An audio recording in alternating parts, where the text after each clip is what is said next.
Hey guys, welcome to another video here at Cyber Advent. My name is Tyrell and I am going to be talking to you guys today about how you can build a successful IT career in 2023.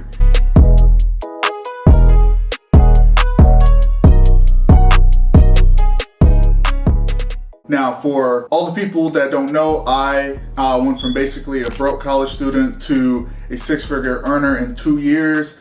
And during all this time, I've learned a lot and I'm now being sought after. So I'm going to tell you guys how you can do the same thing. Doing this, you will thrive. You will not just get a job or maybe get a few jobs. You will build something that people will look at you and they'll be like, wow, this guy's amazing. So first thing you want to do is you want to go and you want to start a Homelab. This is assuming you have no IT experience. You're going to go and you're going to start learning about Active Directory, right? So you're going to go and you're going to do that because it's going to be the most beneficial for you.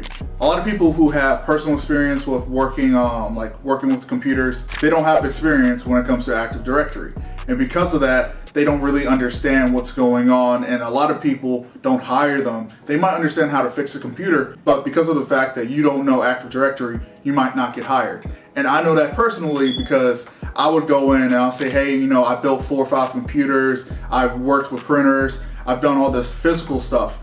But then they'll be like, hey, do you know anything about Active Directory? I will tell them no, and then they'll pass me on. So you want to go ahead and you want to have that experience. So go ahead, start up a Homelab, go get VMware Workstation, put that on your computer, go download a ISO of Windows Server 2019 or something like that, and go learn Active Directory. So now, when you do that, that's just a start. When you get past help desk and you start becoming like a desktop support technician or even a system admin, then you want to go back to your Homelab and teach yourself something like Python or PowerShell. The reason why you want to do this is because it is also a very, very useful tool when it comes to later on in your career. So if you know how to do PowerShell or Python or any scripting language in general, so this also includes Bash, people will look at you different. They will approve of you because not everyone knows how to do that at an early level. So this will help you kind of get out of the entry-level roles quickly.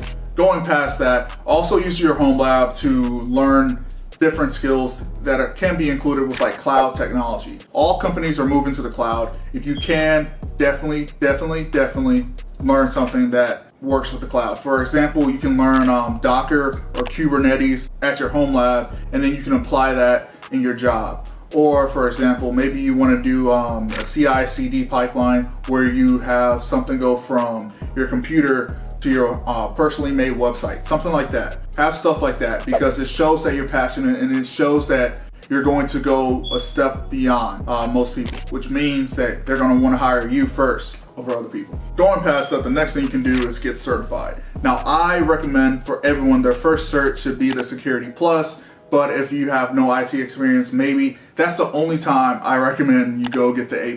The certification is made by a well-known company, but they already had a lower level cert in the SSCP.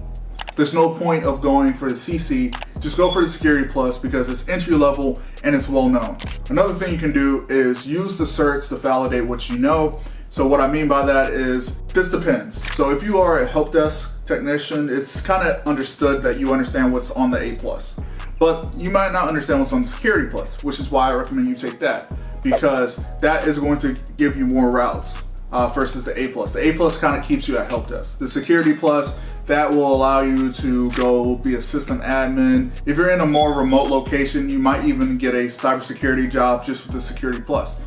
But again, that depends on who you are, who you know, and where you are. So keep that in mind. One more thing about certifications. So go get as many certs as you can, learn as much as you can, but do not become a paper tiger. And what that means is it's a person who has certs but has no real world experience. So again, that's why I say get your Homelab, because if you have your Homelab, there's no way you can not have the experience when you have that cert, because you should be, while you're learning it and like studying the theory of the certification. So like for example, the Security Plus is a vocabulary test in my opinion, but you can go onto maybe try Hack Me or something like that and start learning about how to become a cyber defender. Sorry guys, my computer has loud notifications. Let me mute this real quick. All right, so no more interruptions. Let's go ahead and let's move on to the next step, which is become personable. If you are not personable, and if you try to tell yourself, oh, I don't need to be nice to people, I can just be super smart, and I don't need anybody, I don't need to talk to people, I'm gonna be a condescending prick. What's the point? What do you gain out of that? You get to have a little bit of superiority, but you're not really going anywhere. The best way to really get places is to know people. There's no downside. There's nothing negative with being personable. So be personable. It makes your life easier. It makes things go faster. And in the end of the day, life is all about people. So yeah, be personable, network a lot, go to conferences, do whatever you can to really meet people, because you never know who they know. Next, go get a degree. Now, why do I recommend going and getting a degree? A lot of people are going to tell you that, hey, I got into tech without a degree, you can do it too. Now here's my thought about it. If you can get into tech without a degree, good on you, but go get your degree right after. And I say that because it makes you more competitive. So you can sit here and tell me, oh, I don't need a degree, I'm in tech, I could do, okay, well, you probably get paid more if you had a degree.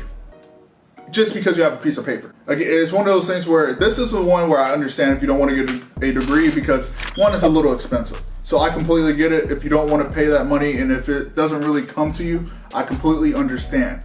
But just know that you're going to be losing out against people who are like me, who have their bachelors, who have their certifications, who have experience, and now who's thinking about going and getting his master's. You know, you're going to have to compete against people like me who are on YouTube, who are showing people how to do this stuff, who can showcase this experience, right? You're going to be competing against people like me, and you have no degree. So you have to be super good. You have to be better. You have to be an expert to really compete at that point. You have to get lucky. You have to network. See. So, and I'm not even saying I'm good. I'm just saying I have a degree. I have certifications. I'm just saying that on paper, I'm stacked up. That's all that matters. Basically, I'm saying get stacked up. There's no real negative. As much as you can. And if you can't afford it, I completely understand. Not everyone has the finances to go and just say, you know what, I'm gonna go get my degree. And maybe it might be a time constraint thing. You know, people have families, people are dealing with other things. I completely get if you can't get a degree. But if you can and you just don't want to because X, Y, or Z, just go get the degree. It pays off in the long run.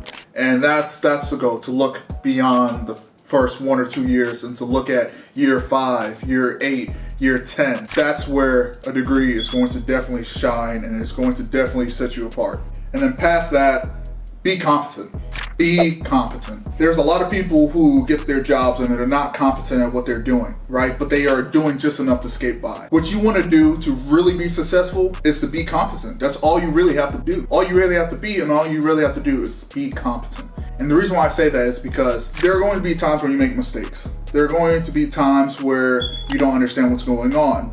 But by having just the drive to say, you know what, I'm gonna go figure it out, or, you know, I made a mistake, let me fix it, that puts you ahead of a lot of people, because a lot of people won't fix their mistakes. A lot of people won't try to get better. If you're competent and you're personable, no one will ever want to let you go. You'll never have to worry about getting laid off. You'll never really have to worry about getting fired, things of that nature. And even if you do get fired, who cares? The people who are most skilled have no issues getting a new job. It's the people who aren't competent who get laid off and can't get another job.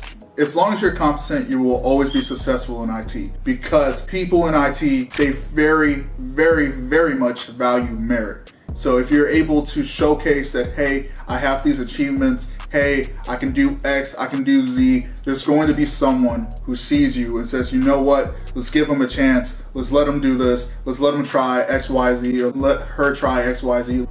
Basically, 3 things. You want to be competent, you want to be personable, and you want to be timely.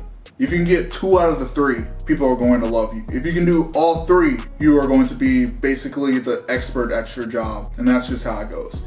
So, with that being said, guys, I hope you guys enjoyed. I might have rambled on a little bit, but that is it. Hopefully next time you guys see me, I have a better chair. I broke my chair, and I actually have family staying with me right now, so I'm a little cramped. I'm not at my normal recording spot, but let me know how you guys like it. Let me know if you guys like this camera. I'll post some more with this.